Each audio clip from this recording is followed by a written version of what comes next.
성령님, 오늘도 이 자리에 함께하여 주시옵시고, 너무나 어렵고 힘든 이때 주님께서 친히 철장으로 만국을 다스려 주시옵소서. 주님을, 하나님을, 예배를 대적하는 모든 세력들이 두 번 다시 고개 들지 못하도록 짓밟아 주시옵시고 철저히 파해 주시옵소서. 오늘도 이 예배를 보호하시고 인도하시는 하나님만을 바라봅니다. 우리 가운데 진정으로 주님의 말씀이, 다스림이 세워지게 하여 주시옵소서. 예수 그리스도의 이름으로 기도드렸습니다. 아멘. 지금까지 요한계시록 통독을 하면서 16장까지를 했습니다. 16장까지 했고 그 다음에 주일날 18장을 했습니다.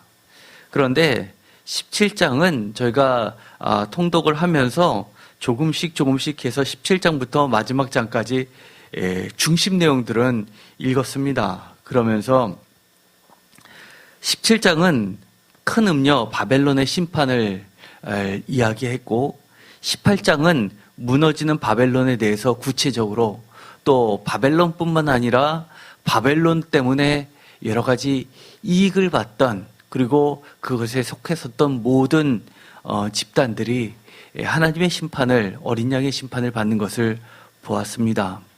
그리고 나서 19장부터 어린 양의 승리와 함께 뒷부분으로 갈수록 새하늘과 새 땅이 나오고 하나님과 어린 양이 친히 성전이 되시는 것까지를 중간중간 보았는데, 이미 그 뒷부분은 아주 중요한 결론 부분이어서 저희가 그동안 요한계시록 설교를 할 때 사실 부분 거의 많은 부분을 이미 보았습니다. 그래서 오늘은 이 요한계시록 전체를 좀 정리를 할 필요가 있겠다라는 생각을 했습니다. 왜냐하면 이제 뒷부분으로 가면 가장 하이라이트에 해당하는 요한계시록이 지향하는 그 지향점이 어딘지, 그리고 우리에게 비전으로 주신 새로운 세계가 어떤 것인지를 주고 있기 때문에 그 전에 지금까지 왔던 많은 부분을 한번 가벼운 마음으로 우리가 갖고 있는 여러 가지 기억들을 더듬으면서 정리해보는 시간을 갖도록 하겠습니다. 오늘의 제목을 그래서 제가 이렇게 정했습니다. 다 같이 읽어볼까요? 요한계시록 통독 10번째, 요한계시록과 고증들 1. 고고학을 통해 본 요한계시록입니다. 가벼운 마음으로 보시는데 이것들을 보면서 요한계시록이 얼마나 많은 사건들을 통해서 그저 한 시간에 쭉 써내려간 게 아니라 많은 피와 그리고 대가를 거치면서 또 정말 얼마나 인내하면서 참음과 하나님의 나라에 동참하면서 이 모든 요한계시록의 이 비전들이, 계시들이 기록되었는지를 실감 있게 봤으면 좋겠습니다. 요한계시록은 맨 처음에 기록된 것은 다른 신약성서들처럼 이처럼 파피루스에 기록이 되어 있었습니다. 그런데 여러분 잘 알다시피 파피루스가 뭐죠? 이집트에서 나오는 갈대, 그것을 오늘날의 종이의 원료라고 하는 것이죠. 그것을 잘 다듬어서 섬유질을 만들어서 그렇게 종이 대신에 썼던 겁니다. 그러다 보니까 단점이 있었죠. 길게 쓰지 못합니다. 아주 조각조각이고요. 그 다음에 여러 가지 기후와 또 습한 기후와 그리고 고온 같은데 열악했기 때문에 쉽게 상했습니다.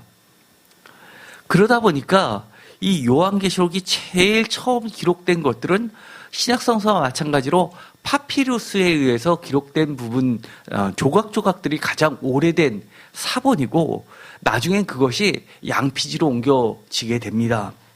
그런데 고고학에서 이 파피루스 조각들을 발견할 때 아주 우연하게 많이 발견이 됐습니다. 예를 들어서 고고학 땅을 팠는데 거기서 쓰레기 더미가 나오는데 그 중에 정말 잘 보이지 않는 조각조각 난 것을 보니까 정말 이런 손바닥만한데 일부분이 남아 있었던 겁니다. 그래서 이 파피루스를 P라고 표시하고 제일 먼저 발견된 건 1번, 두 번째 발견된 건 2번 이렇게 해서 번호를 붙여갔습니다.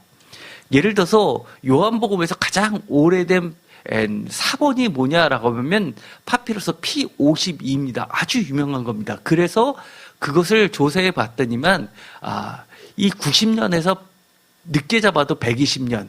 그래서 보통 90년으로 요한계시록의 저작 시기를 잡는 이유입니다. 마찬가지로 이 요한계시록도 보면 여러 가지 파피루스의 고증을 통해서 시기를 살펴보는데요. P98번이라는 게 2세기 때 거로 추정되는 것이 있습니다. 그것이 요한계시록 1장 13절에서 20절까지의 구절이 나왔습니다. 그리고 이 밖에도 예를 들어서 제일 먼저 요한계시록 중에서 제일 먼저 발견된 게 파피루스 18번에 해당하는 건데 그것은 3세기 후반에서 4세기 초의 것으로 추정이 되는데 요한계시록 1장 4절에서 7절까지의 말씀이 나왔습니다. 그리고 예를 들어서 뭉퉁이로 이렇게 큰 단락으로 비교적 나온 것들이 있었습니다. 예를 들어서 P43번은 6세기에서 7세기 것으로 추정이 되는데 15장 8절에서부터 16장 2절까지 비교적 길게 나왔죠. 그리고 P115번은 그야말로 이것을 발견한 사람은 정말 보물을 발견한 것처럼 놀랬죠. 왜냐하면 하나만 발견하는 것이 아니라 굉장히 많은 사본이 부분들이 발견이 됐습니다. 그래서 이런 것들을 다 모아가지고 이 신약성경의 원본을 구성했던 겁니다. 이 제일 먼저 오래됐다고 하는 P98번의 본문이 무엇인지 궁금하시죠? 이걸 한번 보도록 할까요? P98번은 요한계시록 1장 13절부터 나와 있습니다. 한번 읽어보도록 하겠습니다. 촛대 사이에 인재 같은 이가 발에 끌리는 옷을 입고 가슴에 금띠를 띠고 그의 머리와 털의 희기가 흰 양털 같고 눈 같으며 그의 눈은 불꽃 같고 15절 그의 발은 풀무불에 단련한 빛난 주석 같고 그의 음성은 맑은 물소리와 같으며 16절 그의 오른손에 7별이 있고 그의 입에서 좌우에 날성검이 나오고 그 얼굴은 해가 힘있게 비치는 것 같더라. 17절 내가 볼 때 그의 발 앞에 엎드려져 죽은 자 같이 되매 그가 오른손을 내게 얹고 이르시되 두려워하지 말라 나는 처음이요 마지막이니 곧 살아있는 자라 내가 전에 죽었노라 볼지어다 이제 세세토록 살아있어 사망과 음부의 열쇠를 가졌노니 그러므로 내가 본 것과 지금 있는 일과 장차 될 일을 기록하라. 내가 본 것은 내 오른손에 7별의 비밀과 또 7금 촛대라. 7별은 7교회의 사저요 7 촛대는 7교회니라. 이 구절이 가장 오래된 사본입니다.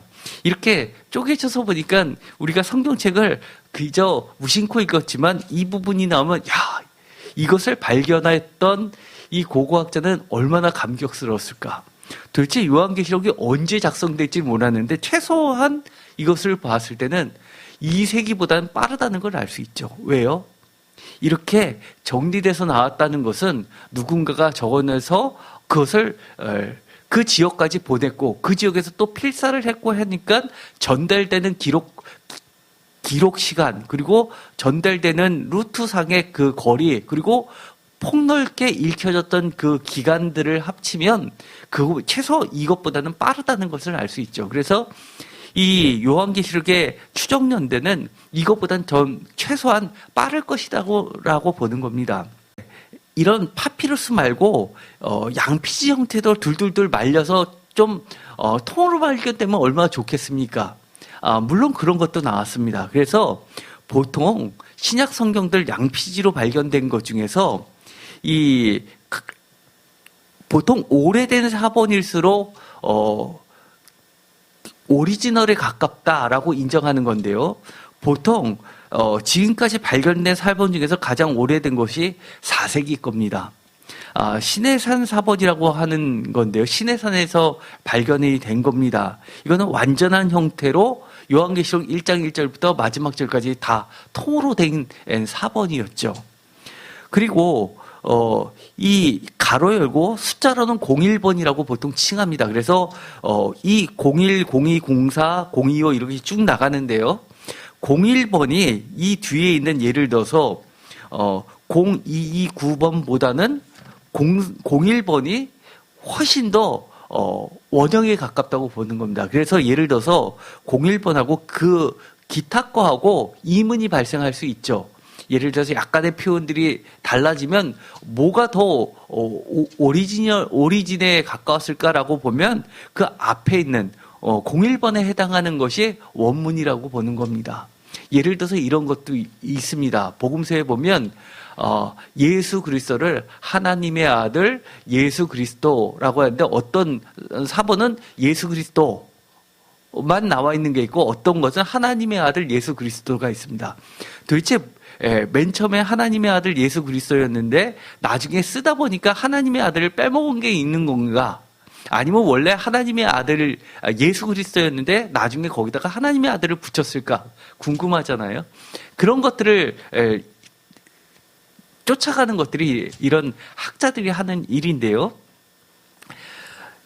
오래된 사본일수록 예수 그리스도 그리고 나중에 발견된 사본일수록 하나님의 아들이 거의 다 대부분이 들어가서 이거는 기독교의 고백으로서 하나님의 아들이라는 말이 나중에 붙여졌구나라는 것을 알 수 있게 됩니다. 예를 들어서 이런 식으로 이 신해산 사본뿐만 아니라 다른 사본들도 그래서 이 역사적으로 어느 게 더 오래됐는지 그것이 굉장히 중요한 것이죠. 예를 들어서 이 신해산 사본 못지않게 완전한 형태로 발견된 게 5세기 때 알렉산드리아 사본입니다. 그것을 보통 02번이라고 하지만 알렉산드리아에서 A라고 표시를 합니다. 아까 01번은 알렙, 히브리어의 알렙이란 표시를 하죠. 그것은 알파벳 중에서 A나 마찬가지입니다. 이런 식으로 해서 대문자 A4번이라고 하면 알렉산드리아 사본, 그다음에 C4번 하면 에브라임 사본, 이건 5세기 때죠. 그리고 이렇게 여러 가지 사본들이 쭉 나오는데요. 그러다 보니까 이렇게 신해 사본이나 알렉산드리아 사본 같은 것이 굉장히 중요한 위치를 차지하고 있습니다. 예를 들어서요. 고고학에서 이 사본 못지않게 또 중요한 것들이 바로 이 동전들이라든지 톡이라든지 이런 것들입니다. 주 76년에 발견된 동전이 있었습니다. 여기 보시면요, 왼쪽에 있는 것이 관을 쓴 베스파시안입니다. 그리고 오른쪽에 있는 것이 말을 탄 도미티안을 보여주는 로마 동전이 발견되었습니다. 그런데 이 관이라는 것이 우리가 전에 말씀드렸던 것이처럼 예를 들어서 왕관에서 신라 시대의 왕관처럼 이렇게 달린 그런 왕관이 아니라 띠 형태라고 말씀을 드렸습니다. 그래서 이 요한계시록에서 우리가 관으로 왕관으로 표현한 것들은 사실은 원문에는 다 띠로 되어 있습니다. 왜냐하면 이 고고학을 보더라도 이 띠 형태의 관이었다는 것을 알 수 있죠. 그 다음에 도미티안을 보여준 동전을 보면요, 말을 타고 있죠. 말을 타고 있는데요, 특징이 옆에 이렇게 길다란 게 하나 있습니다. 그게 뭐냐면 홀입니다. 홀은 뭐죠? 보통 이 모세의 홀, 그 다음에 여호수아의 홀에서 지휘자가 지고 있는 막대기를 의미하죠. 그런데 이것을 보면 무엇이 생각납니까? 예를 들어서 이겁니다. 요한계시록 13장 1절에 보면은요, 내가 보니 바다에서 한 짐승이 나오는데 뿔이 10이요 머리가 7이라. 그 뿔에는 10 왕관이 있고 했는데 이 왕관이 사실은 띠입니다. 원어에는 띠가 있고 그 머리에는 신성모독하는 이름들이 있더라 라고 하면서 그 모습을 표범, 곰, 사자, 용 같은 아주 무시무시한 형태로 보여주고 있죠. 바로 이 보이지 않게 적그리스도를 대변하는 이 로마의 정권들을 향하고 있다는 것을 보여주게 됩니다. 또 있습니다. 이 철장을 보면 여러분은 이 홀을 보면 무엇이 생각이 납니까? 대표적인 것이 있죠. 요한계시록에서 요한계시록 2장에 철장이 나옵니다. 사실 이것을 철장으로 표현했지만 이것은 세박당이죠. 홀입니다. 홀. 요한계시록 2장 26절 이기는 자와 끝까지 내일을 지키는 그에게 만국을 다스리는 권세를 주리니 그가 철장을 가지고 그들을 다스려 질그릇 깨뜨리는 것과 같이 하리라. 나도 내 아버지께 받은 것이 그러하니라. 내가 또 그에게 새벽별을 주리라 라고 하면서 이것을 보면 로마 황제가 아버지가 아들에게 그 지위를 물려주는데 홀을 주는데 여기서는 아버지 하나님께서 아들 어린 양 예수에게 철장을 물려주면서 다스린다는 것을 이야기합니다. 그러면서 뭐라고 이야기하냐면 만국을 다스린다고 이야기합니다. 만국을 다스리는 것이 로마의 황제들이 아니라 그 위에서 황제 또한 다스리는 게 주 하나님이다 라는 것을 이야기해 주고 있습니다. 요한계시록 12장 5절에도 이렇게 나와 있죠. 여자가 아들을 낳으니 이는 장차 철장으로 만국을 다스릴 남자라. 그 아이를 하나님 앞과 그 보좌 앞으로 올려가더라 라고 하면서 이것은 여자가 낳은 아들을 이 용이 옛뱀이 죽이려고 하는 장면에 등장하게 됩니다. 여기서도 마찬가지로 철장은 새 지팡이입니다. 홀입니다. 요한계시록 19장에도 이렇게 나옵니다. 13절 또 그가 피 뿌린 옷을 입었는데 그 이름은 하나님의 말씀이라 칭하더라. 하늘에 있는 군대들이 희고 깨끗한 세마포 옷을 입고 뭐를 타고요? 백마를 타고 그를 따르더라. 그 15절 그의 입에서 예리한 검이 나오고 그것으로 만국을 치겠고 친히 그들을 철장으로 다스리며 또 친히 하나님 곧 전능하신 이의 맹렬한 진노의 포도주틀을 밟겠고 그 옷과 그 달의 이름을 쓴 것이 있으니 만왕의 왕이요 만주의 주라 하더라. 이것을 보면 여러분들이 익히 본 동전의 모양에서 보이는 것이 있죠. 말이 나오죠. 그러나 이것들을 다 빗대면서 이 동전을 보고 모든 사람들이 무의식적으로 철장으로 이 홀로서 말을 타고 다스리는 게 황제다라고 생각하는데 이 그리스도인들은 뭐라고 이야기하는 겁니까? 그 돈 아무것도 아니야. 나에게 진짜 만국을 다스리는 만왕의 왕, 만주의 주. 그리고 이 황제가 말을 타고 다녀? 우리도 세마포옷을 입고 백마를 타고 다 짓밟을 거야 라고 이야기합니다. 대단하죠. 어떻게 보면 이렇습니다. 요한계시록 공동체들의 예배의 특징, 요한계시록의 공동체라고 하는 것은 요한계시록의 교회입니다. 새인교회처럼 요한계시록 교회입니다. 이 교회의 예배 형태는 무엇이었냐? 그들이 마주하고 있는 세상, 그들이 하루하루를 힘겹게 살아내야 되는 그 세상에 대해서 이런 예배를 드린 겁니다. 많은 학자들은 이렇게 이야기하죠. 그 예배의 정신이 뭐다라고 했을 때 많은 학자들이 공통적으로 저항이라고 이야기합니다. 오늘 대표기도에서도 그랬죠. 바벨론으로부터 나오라라는 주님의 명령을 우리가 따라야 합니다. 그 이야기는 묻죠. 세상에 영향력 있게 하나님께 영광을 돌리라 하는 것은 세상에 들어가서 세상을 움직이는 것도 되지만 세상을 거부하는 저항도 하나님께 영광을 돌리는 아주 효과적인 방법이라고 하는 겁니다. 어느 때까지요? 요한계시록이 대표적인 것이죠. 저항정신 아주 대표적인 거예요. 우리가 먹고 사는데 없어서는 안 될 것, 매매를 못하게 하는 그 표를 거부하는 겁니다. 또 있었죠. 어디까지 나가는 겁니까? 예배가 목배임을 당해도라는 겁니다. 그래서 우리가 요한계시록을 하면서 부당하게 교회에 대해서 요구되는 것들에 대해서는 우리가 끝까지 사실은 저항하는 그 자체가 하나님이 받으신 예배입니다. 너무나 요즘에 안타깝죠. 그림은 7 언덕 위에 앉아있는 로마를 보여주는 로마 동전 주 71년의 동전입니다. 전에도 제가 말씀을 드렸죠. 여기 황제가 검을 가지고 이렇게 바위에 기대고 앉아 있는데요. 바위의 개수가 모두 7개입니다. 그런데 이 구절 어디에서 나왔죠? 요한계시록 17장 9절. 지혜 있는 뜻이 여기 있으니 그 7머리는 여자가 앉은 7산이요.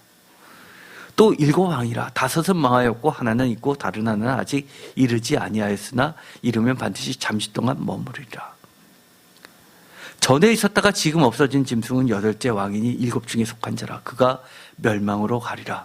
내가 보던 10뿔은 열왕이니 아직 나를 얻지 못하였으나 다만 짐승과 더불어 임금처럼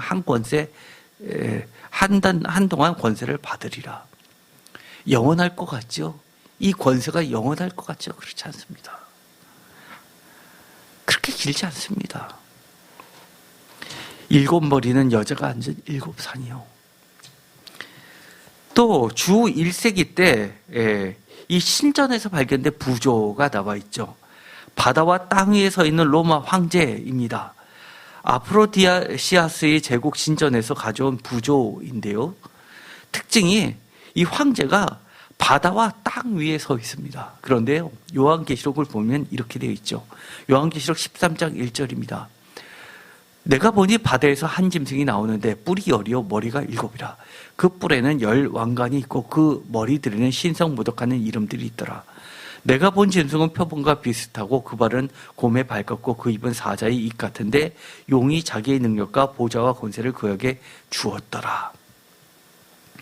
여기서 한 바다에서 나온 짐승은 땅 위에도 서 있습니다. 그래서 이 그림에서 부조에서 보는 것처럼 바다와 땅을 밟고 서 있는 로마 황제라는 것은 자신이 신이라는 것을 보여주는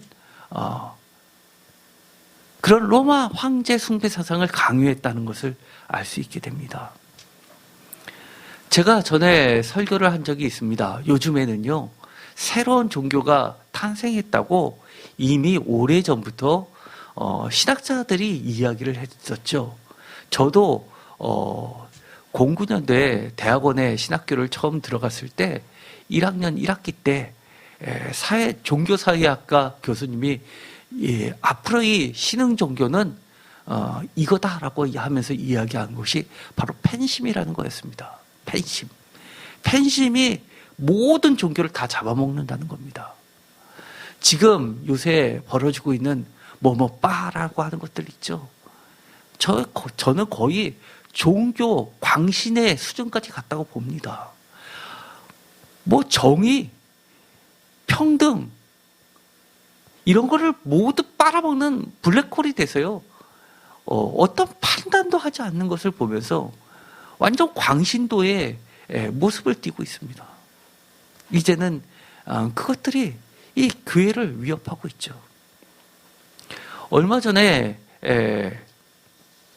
감리교회에서 교단 차원에서 금식 성회를 했습니다. 감독회장님께서 나오셔서 첫날 설교를 하셨는데요. 맨 처음 설교를 하시면서 시작하셨던 말씀이 있습니다.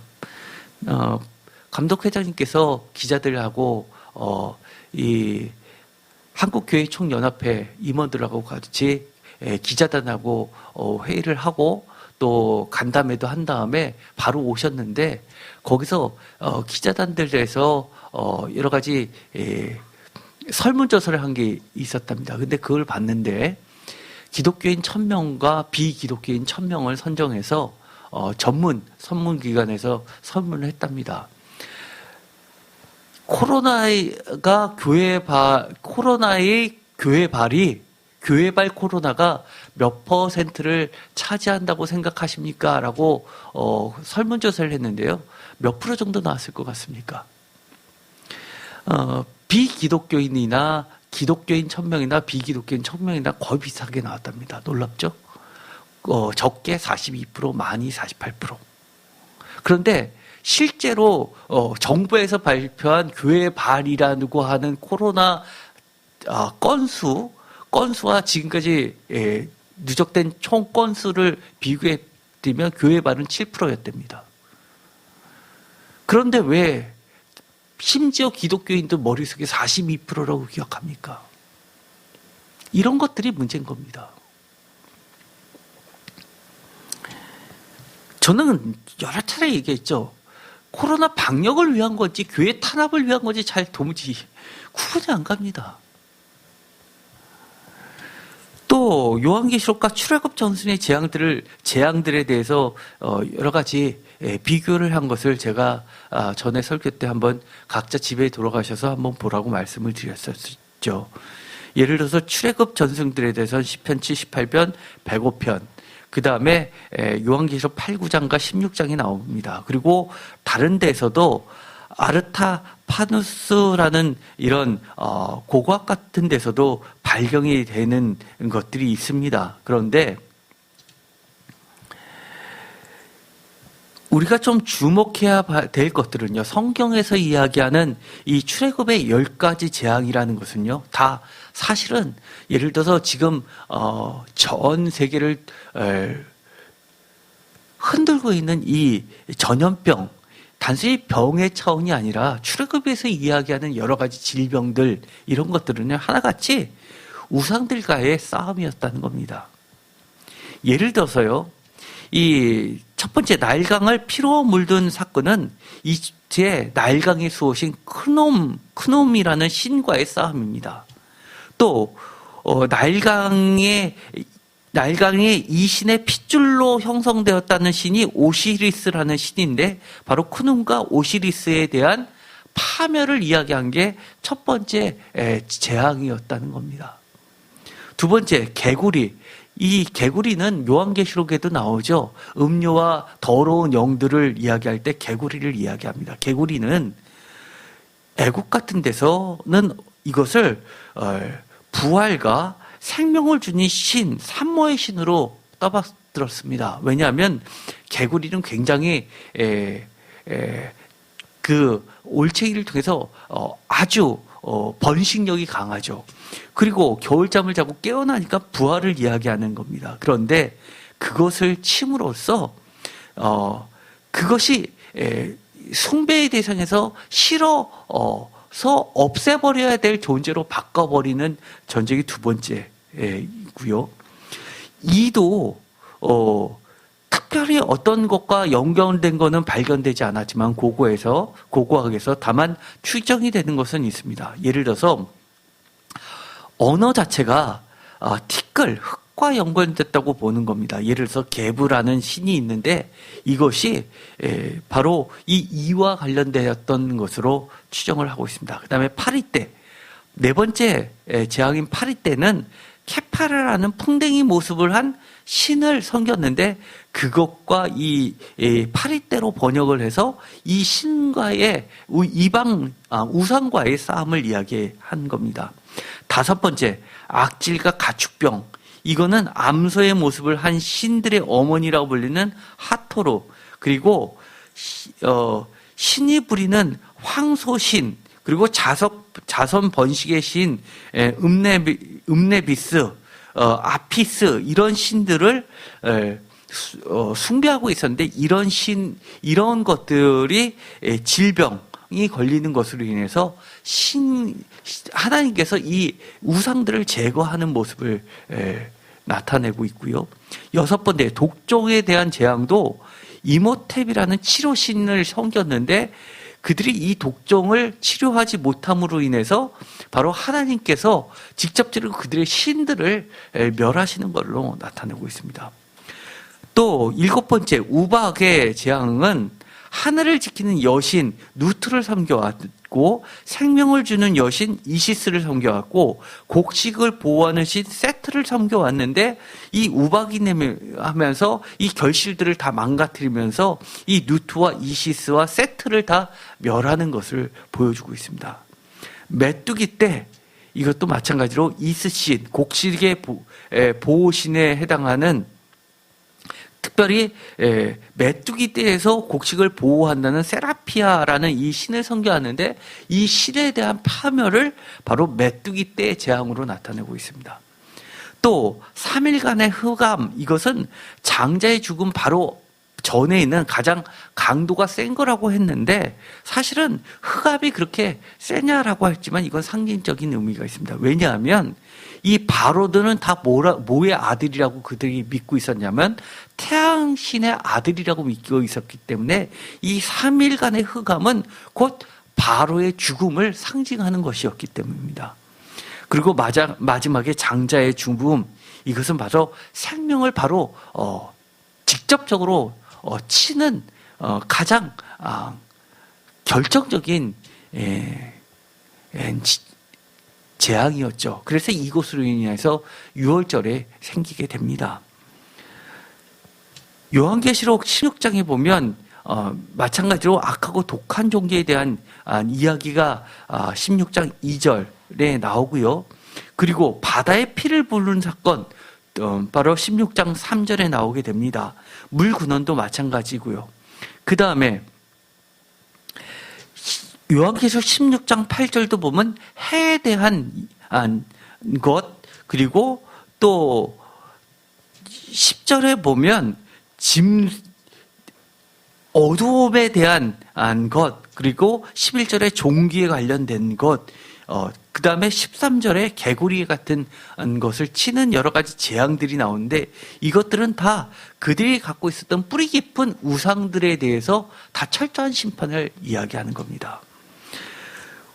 요한계시록 1장 8절에 하나님이 나는 알파요 오메가라, 그리고 1장 17절에 그리스도께서 나는 처음이요 마지막이라, 그리고 다시 21장 6절에 나는 알파와 오메가요 시작과 마침이라, 그리고 22장 13절에 그리스도께서 나는 알파와 오메가요 처음과 마지막이요 시작과 마침이라. 만일 누구든지 이것들을 외에 더하면 하나님이 이 두루마리에 기록된 재앙들을 그에게 더하실 것이요, 만일 누구든지 이 두루마리의 예언의 말씀에서 제하여버리면 하나님이 이 두루마리에 기록된 생명나무와 및 거룩한 성의 참여함을 제하여 버리시리라 라는 이 구절들이 나오게 되는데, 이런 것들을 다 보면 하나님에 대한 여러 가지 묘사와 그리스도에 대한 묘사가 거의 같은 것을 보게 되죠. 이것은 하나님과 아들이 본질적으로 하나라는 것을 보여주고 있는 문헌적인 자료다라고 할 수 있습니다. 그리고 요한계시록에는 많은 복들이 열거가 되어 있죠. 이것들에 대해서는 참조해 주시면 될 것 같습니다. 또한 이 지도를 보면요, 반모섬을 기반으로 해서 여러 가지 에게해, 그러니까 지중해에 있는 에게해의 이런 루트들이 보여지게 됩니다. 여기 보면은요, 반모섬에 갇혔다라는 것은 사방팔방 어디도 도망갈 수 없는 철의 감옥이었죠. 그렇지만 이 세상에서는 이 주의 종을 가둔다고 할지는 모르지만 이게 갖춰집니까?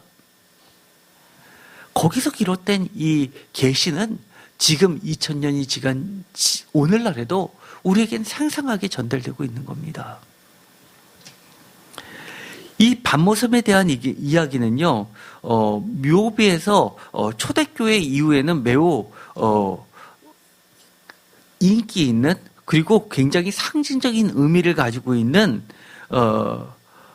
이 주제들이었습니다. 그런데 이 반모섬에서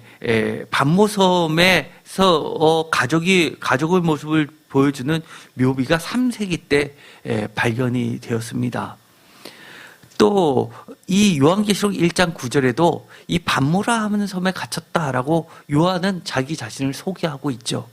우리가 내 자신은 어떤 말씀을 전할 때 특징적인 것을 보통 이야기합니다. 그렇지만 이 요한계시록을 쓴 이 요한은 자신 있게 이렇게 이야기합니다. 반모라 하는 섬에 갇혀 있다라고 이야기합니다. 여러분들이 생각하시기에 하나님께 영광을 돌리려면 어떻게 하는 것이 하나님께 영광을 돌리는, 그리고 많은 사람들이 이 정도면 궁금해, 나도 따라가야지라고 귀를 기울일 수 있을까요?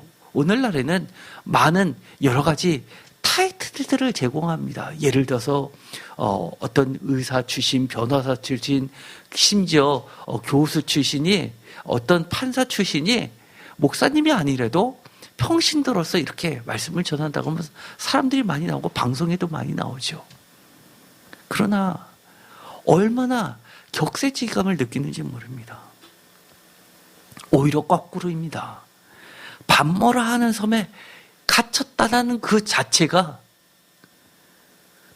오히려 하나님과 예수 그리스도를 믿으려고 또 올바로 그 길로 가려는 자들에게는 그 다른 어떤 것보다도 강력한 동기가 되고 있다는 사실을 우리는 기억할 필요가 있습니다. 또 88년에서 주 88년에서 96년 사이에 로마 동전이 발견이 됐는데요. 도미티안과 7뼈를 가진 그의 아들을 보여주는 로마 동전이 발견이 되었습니다.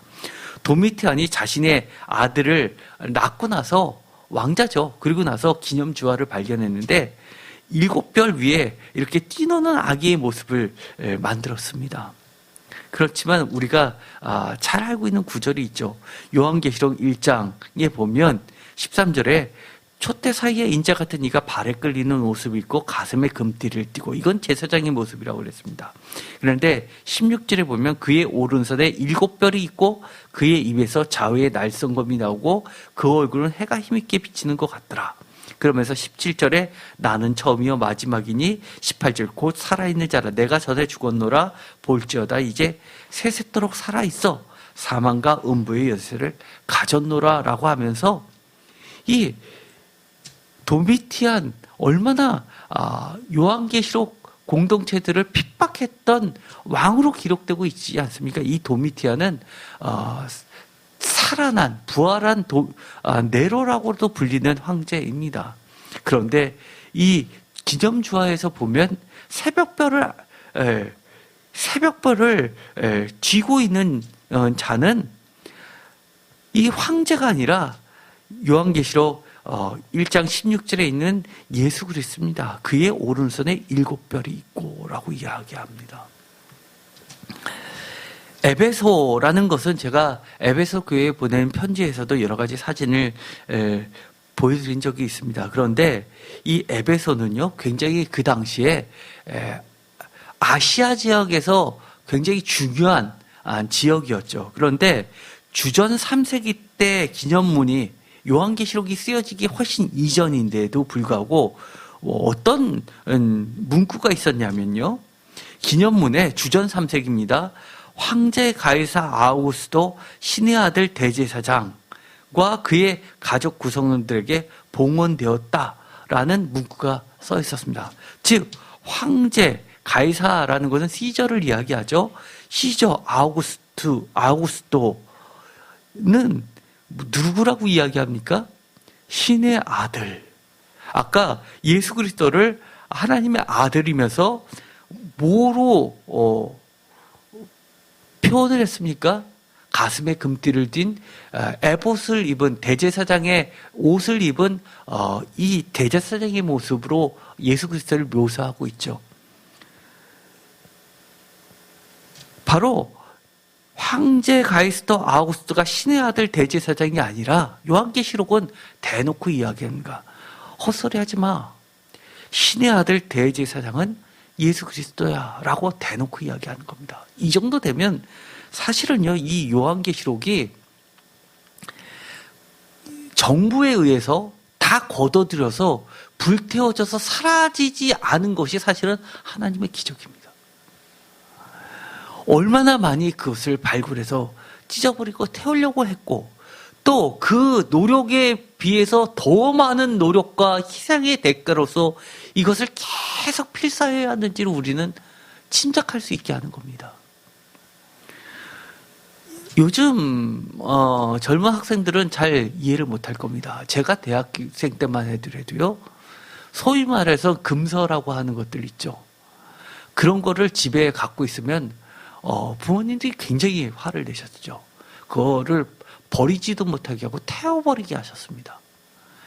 심지어는요, 별로 금서도 아닙니다. 금서도 아니고 별로 괜찮은 음악인데도 그 레코드판을 갖고 있으면 그걸 깨버렸습니다. 그 당시에 대표적인 것들이 있죠. 저도 오리지널 판을 구했는데 결국 깨버린 게 있습니다. 지금은 굉장히 그거 비싸다고 제가 알고 있는데요. 한대서에 물 좀 주소. 물 좀 주소. 아무것도 아닌 건데도 불구하고. 사실은요, 이 기록을 남긴다고 하는 것은 목숨을 건 행위들입니다.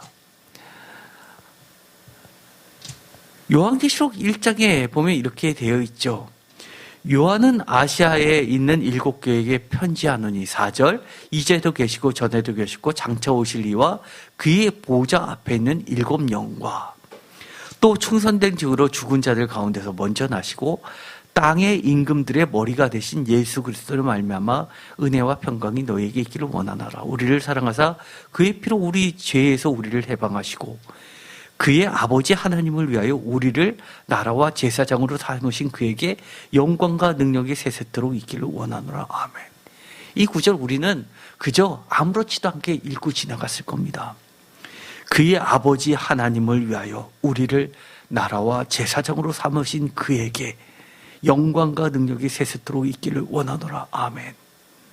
그런데 황제 가이사 아우구스도 신의 아들 대제사장이라고 오직 신에게만 돌리는 그 위대한 아무도 쓸 수 없는 그 문구를 대놓고 우리 그리스도인들이 사자밥이 되는 우리들이 바로 그런 존재라고 우리의 정체성을 지켜나가는 겁니다. 주 4년에서 14년에 이 에베소서에 있는 수로입니다. 이게 성처럼 되어 있는데요. 바로 위에 있는 것이 이게 물줄기, 성벽위가 이게 사실은 수로죠. 물줄기를 해가지고 이 계곡 같은 데로 위에다가 수평을 맞춰가지고 위에서부터 이렇게 쭉 나가고 이 밑에서 물이 흐르게 되면 이 수문 같은 데로 해가지고 무너지지 않게 이렇게 물줄기가 가게 되어 있죠. 그런데 거기서도 문구가 뭐가 나오냐면 에베소의 아데미, 황제 가이사 아우구스토와 디빌리우스 카이사르 그의 아들과 에베소 시민에게 헌정되었다. 계속해서 아버지와 그 아들에게 헌정을 하면서 이 막대한, 그 당시에 이것을 지으려면 얼마나 막대한 돈이 들어가겠습니까? 헌정이라는 얘기는 뭐죠? 시민들이 돈을 걷어서 헌금을 해서 이렇게 만들면서 모든 건축물에 대놓고 뭐 하는 겁니까? 우리가 이 신의 아들 그리고 황제 가이사의 덕으로 우리가 이렇게 풍수도 피하고 물도 해결되고 이런 죄로부터 보호를 받고 산다라고 감사하며 또 신전에 가서 아데미 신에게도 감사하고 황제를 또 높이고 이런 일들을 했던 겁니다.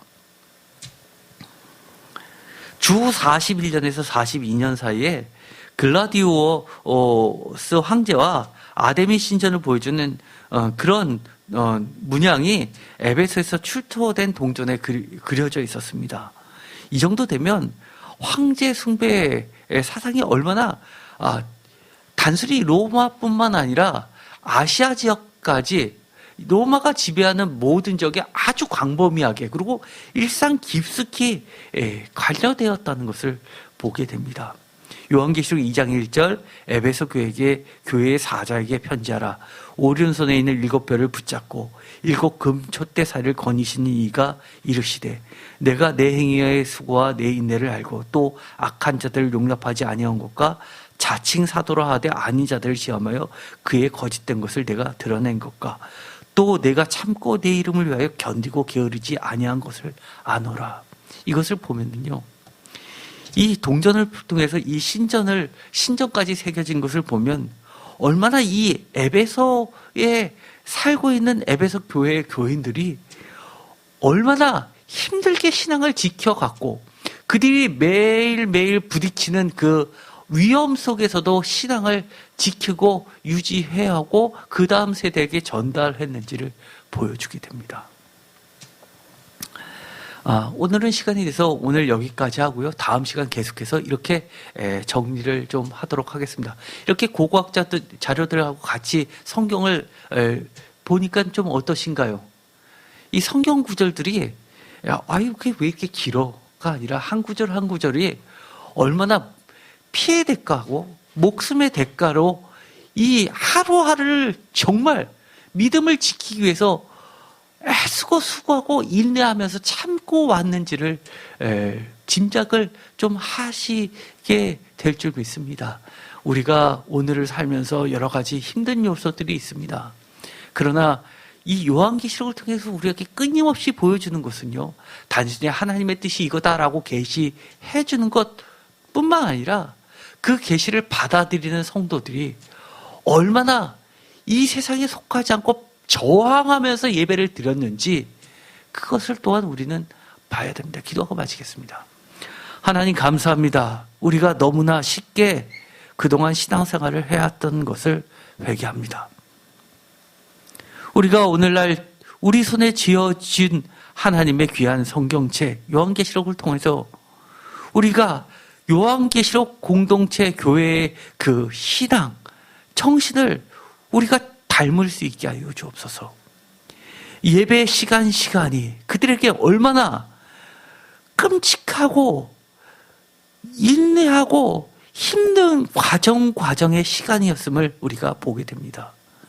오늘도 우리가 이 모든 시간을 정말 하나님 앞에서 어린 양 앞에서 인내하면서 참고 이겨낼 수 있게 하여 주시옵소서. 예수 그리스도의 이름으로 기도드렸습니다. 아멘.